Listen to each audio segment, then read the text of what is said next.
Brooklyn Independent Television.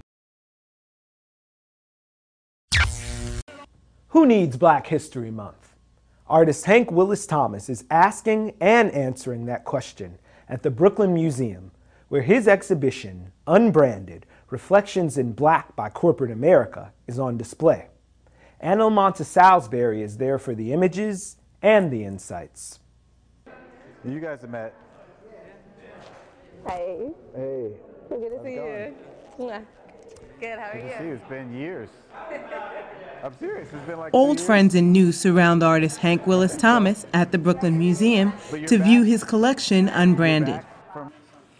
He is a photographer who calls himself a conceptual artist.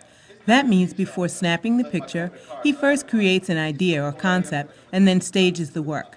I'm just really excited, and I'm sure you are as well, to have Hank here and talking. So without further ado, he spoke at the Hank Brooklyn Willis Museum's Thomas. Target First Saturday about his body of work that examines the African American image, identity, and history within American popular culture. If I had known this many people were going to come, I'd have learned how to dance.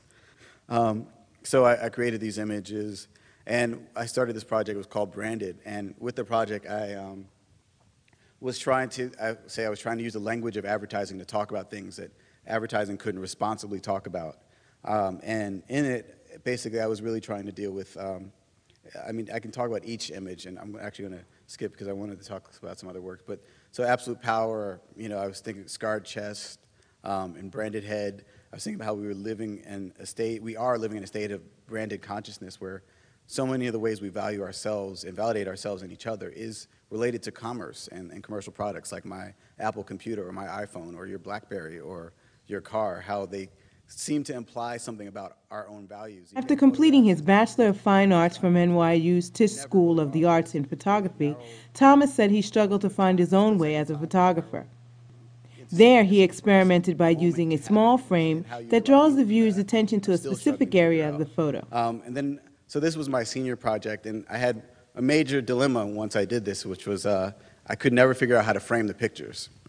So, it was all, in a way, this ultimate failure of mine in the sense that it was my limit. He found his voice when he turned this photo of a beloved family member's funeral into a statement about the value of life, entitled Priceless, his take on the MasterCard campaign Priceless Ads. And there's this unspoken thing that, you know, you love them more if you buy the $7,000 casket, which was also there. You maybe couldn't afford to love them less if you buy the $2,000 casket, which is all just a box of wood that's going to be thrown in the dirt, never to be seen again.